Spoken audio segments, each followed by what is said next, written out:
Hello everyone, आपका फिर से हमारे चैनल पे स्वागत है। और आज की इस वीडियो में हम ट्रांसलेशन करने वाले हैं। तो ये ट्रांसलेशन प्रैक्टिस होगा, हम हिंदी टू इंग्लिश ट्रांसलेशन करेंगे। तो इस वीडियो से आपको नॉलेज मिलने वाली है और आपको पता चलेगा कि आप भी कैसे हिंदी से ट्रांसलेशन कर सकते हैं इंग्लिश में। तो इस वीडियो को लाइक कर दीजिए। चलिए बिना बकवास किए, और बकवास नहीं करते और जल्दी से स्टार्ट कर देते हैं। तो चलिए स्टार्ट करते हैं। तो देखिए, आज हम ये वाला जो आपको दिख रहा है इसे हम ट्रांसलेट करने वाले हैं।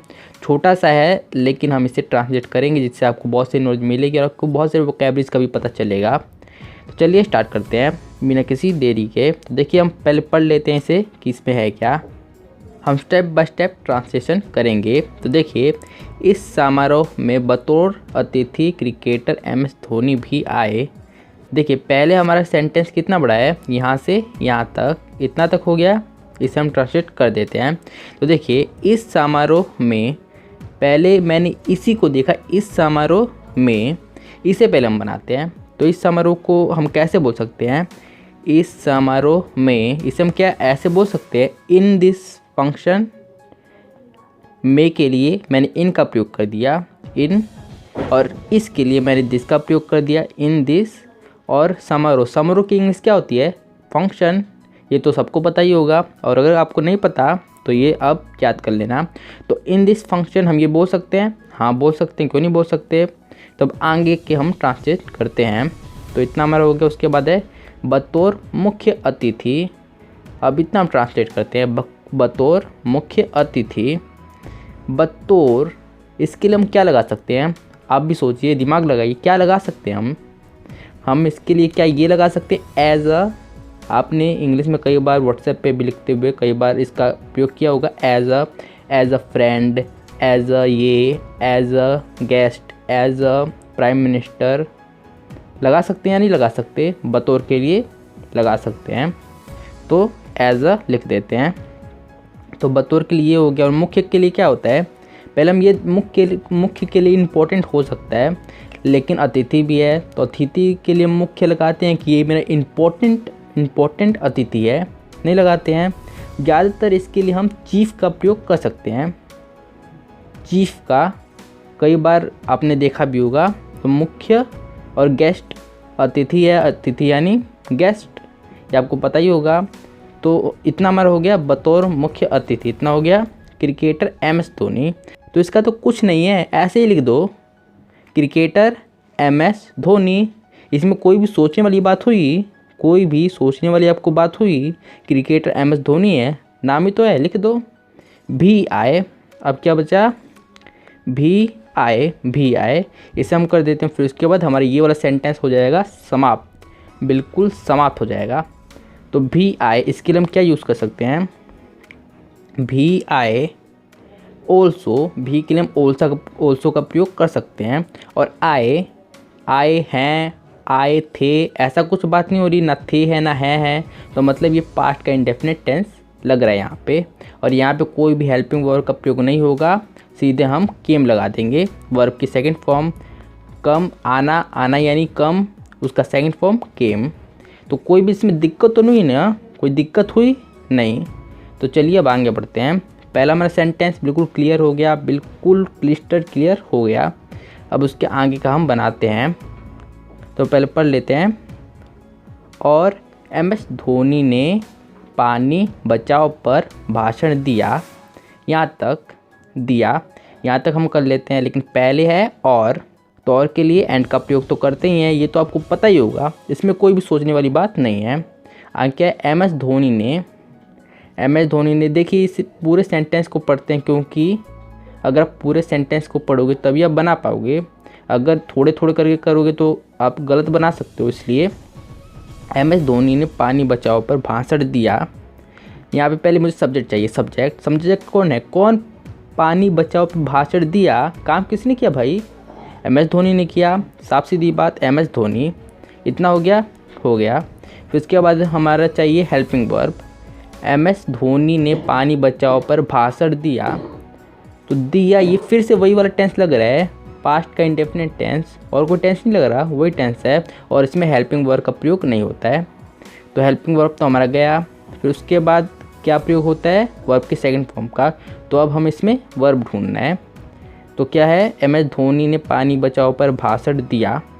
भाषण दिया, दिया किसी को दिया, किसी ने बॉल दिया, किसी ने बैट दिया, किसी ने वो दिया, किसी ने ये दिया। देने के लिए क्या होता है, सेंड। सेंड का प्रयोग होता है, बहुत बार होता है, लेकिन इसमें हम सेकंड फॉर्म इसका प्रयोग करेंगे सेंट। सेंड का सेकंड फॉर्म सेंट।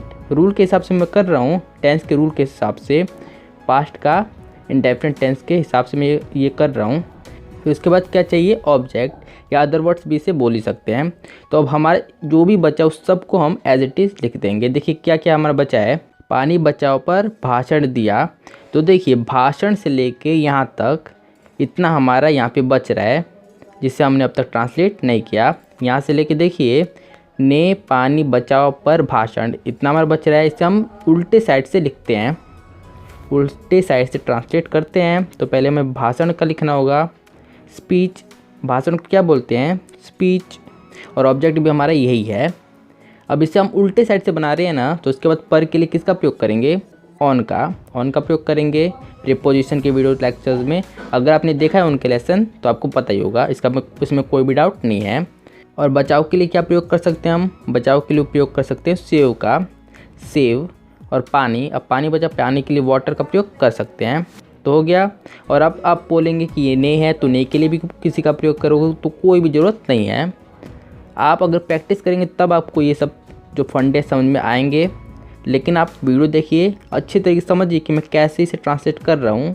आप अच्छे तरीके से समझेंगे, आपको बहुत सारी नॉलेज मिलेगी, बहुत सारी नॉलेज। तो देखिए हमने इसे भी ट्रांसलेट कर दिया है। MS धोनी ने पानी बचाओ पर भाषण दिया। ये वाला सेंटेंस भी हमारा पूरा क्लियर हो गया है। अब बाकी का बचा ये वाला, ये छोटा सा बचा है तो इसे भी हम ट्रांसलेट कर ही देते हैं।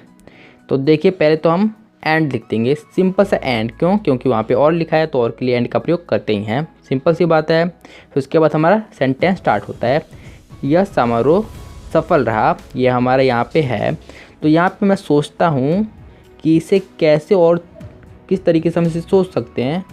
यह समारोह सफल गया, ये बोल सकते हैं क्या, हम इसे ये बोल सकते हैं, ये समारोह सफल गया। हाँ बोल सकते हैं, ये भी सही है। ये भी सही है कि यह समारोह सफल रहा, और ये भी सही है कि यह समारोह सफल गया। दोनों सही है, हाँ दोनों सही है। और देखिए ये हमने किया तो हमें बहुत सारी हेल्प हो गई। इसमें हमें हेल्प ये हुई क्योंकि गया के लिए तो हमें पता है कि पास्ट का इंडेफिनिट टेंस लगेगा, लेकिन रहा के लिए क्या लगेगा, रहा है इसके लिए लग जाएगा प्रेजेंट का कंटिन्यूअस। रहा था इसके लग जाएगा पास्ट का कंटिन्यूअस। पर रहा, सिर्फ रहा, ना है ना था है ना वो है, क्या लगेगा।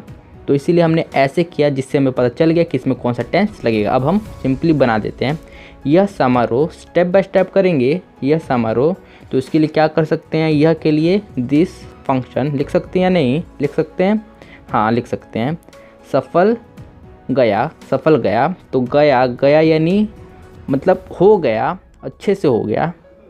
तो गया के लिए हम वेंट का प्रयोग कर सकते हैं, हाँ कर सकते हैं, सही रहेगा, वेंट का प्रयोग कर सकते हैं। और सफल, सफल के लिए क्या प्रयोग कर सकते हैं, सक्सेसफुल, सही रहेगा, हाँ ये भी सही रहेगा, सक्सेसफुल का प्रयोग कर सकते हैं। तो भाई हमने आपके सामने ही इस पूरे को हम ट्रांसलेट कर दिए हैं, हिंदी से इंग्लिश में हमने ट्रांसलेट कर दिया है। मुझे पूरी उम्मीद है कि आपको इस वीडियो से बहुत सी नॉलेज मिली होगी और आपको भी पता चला होगा कि कैसे आप भी हिंदी से इंग्लिश में ट्रांसलेट आसानी से कर सकते हैं। लेकिन मुझे ये भी पता है कि आपको बहुत से कन्फ्यूज़न भी आई होगी, जैसे कि ये पास्ट का कौन सा रूल लगा रहा है। अगर आपने टेंस नहीं सीखा है तो आपको कन्फ्यूज़न आई होगी। तो उसके लिए क्या करें, तो उसके लिए जो आपको स्क्रीन पर एक प्लेलिस्ट दिख रही होगी उसे क्लिक करें और वहाँ पे आप वीडियोस देखें। वहाँ पे मैंने आपको पूरे डिटेल में बता रखा है हिंदी से इंग्लिश में ट्रांसलेशन कैसे आप कर सकते हैं, टेंस कैसे आप टेंस के रूल्स लगा सकते हैं, ये पूरा मैंने बिल्कुल अच्छे तरीके से आपको समझा रखा है। तो अगर आपको टेंस के बारे में कोई जानकारी ये सब नहीं है तो उसे देख लेना। तो हमारी इस वीडियो को पूरी देखने के लिए धन्यवाद।